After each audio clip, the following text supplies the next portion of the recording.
let me take you through some quickies then from the last 20, 30 years, resumes, CVs, very important. You actually have a whole industry of people that can help you design them properly. 2024, is the resume still in or is it out? Resume will always be in. However, I get calls at least once a week from really savvy and smart candidates looking for positions, wanting some advice. Maybe they've been gainfully employed a long time, they're thinking about making a change, or maybe they've been let go and they have not been in the market for a while, and they always ask my advice about resumes. I say spend 95% of your time networking and connecting with strategic organizations that you think you can add value to, and 5% of your time fixing up your resume. And I would, with that networking, I always advise individuals that they, after meeting with those decision makers or people at an organization like that, only then do you really give your resume, because you've learned about all of what that organization wants or that individual is looking for during your networking session, and then you go back and you massage your resume to really meet the conversation that you already had. It's in that order, it's not the other way around. So custom fit, custom design. Totally. To what you know that your eventual customer is going to want. For executive placements that we work with, yes. And executive placements from a LinkedIn. Is LinkedIn in or out for executives in 2024? Well, LinkedIn is always in. Using it from a candidate perspective as your only vehicle to find your next position, that would be an out.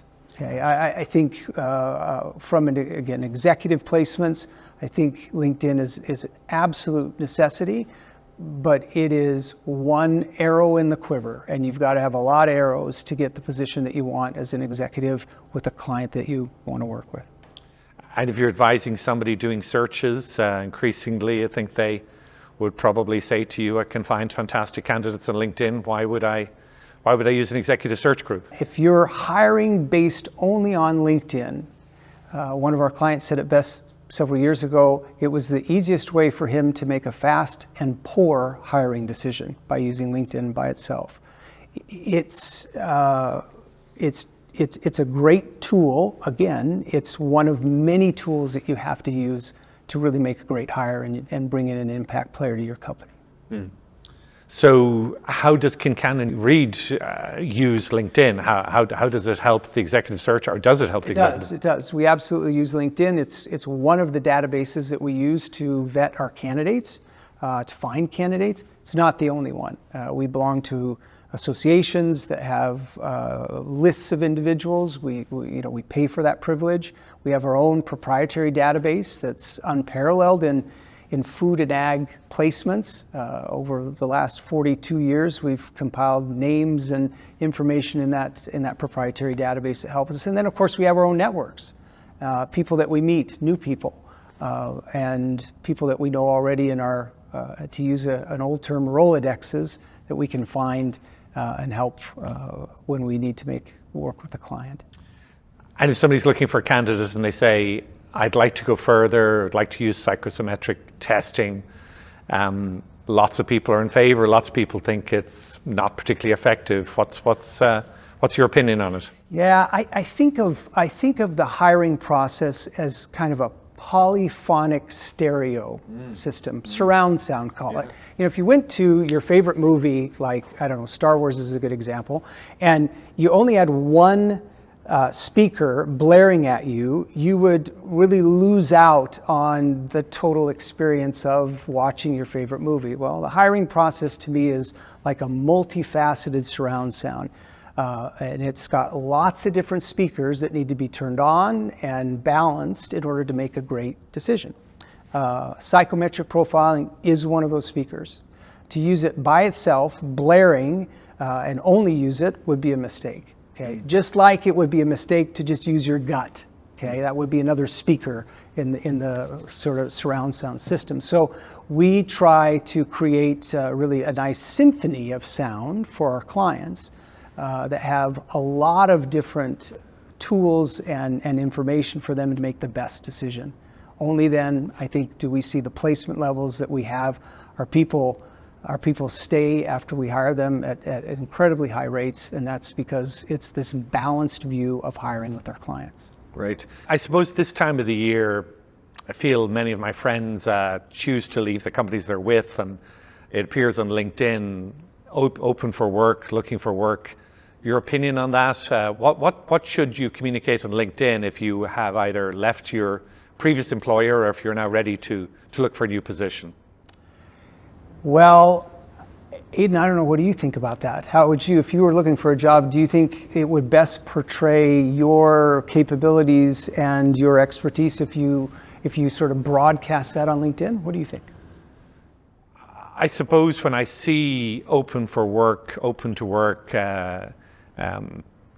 it comes across negatively to me. I suppose my perspective has always been that I seek people that are being sought by others, and when it looks like somebody's been dropped or is no longer in favor, then I have that question in my mind, would I like to hire this person? So I would say no. I've even recommended some of my friends to set up their own consulting businesses, even if they're not consulting, just create a name of something that you're working with rather than appear to be in the marketplace looking for work.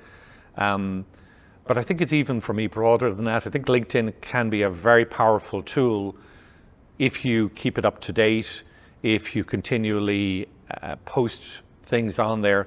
I notice as soon as I see somebody getting recommendations from their friends or former colleagues, or where they appear to be extremely active, I usually think in my mind, this person's looking for work. Yes, yeah. Because they haven't done this for the last 4 years. Why would they suddenly be doing it now? And obviously joining groups as well, I think, is a great way to use LinkedIn. But it's challenging. It's got to be a challenging balancing act of making it clear that you're looking for something, at the same time not look as though you've been out of favor or dropped by somebody else. Yeah, for sure. My father worked for one company for 40 years and then he retired. I've had 4 careers, okay, and my kids will probably have 10 careers, okay? Mm-hmm. So gone are the days, I think, where you work certainly for one company forever. That's extremely rare. And so the fact that you've lost your job or you're looking, I think, is more normal these days.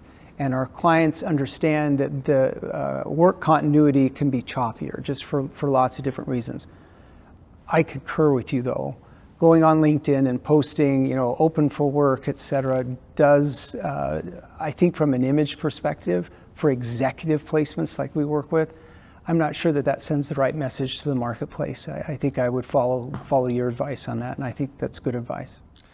And maybe just one last one on this, from a candidate perspective, attending meetings in person versus doing it online.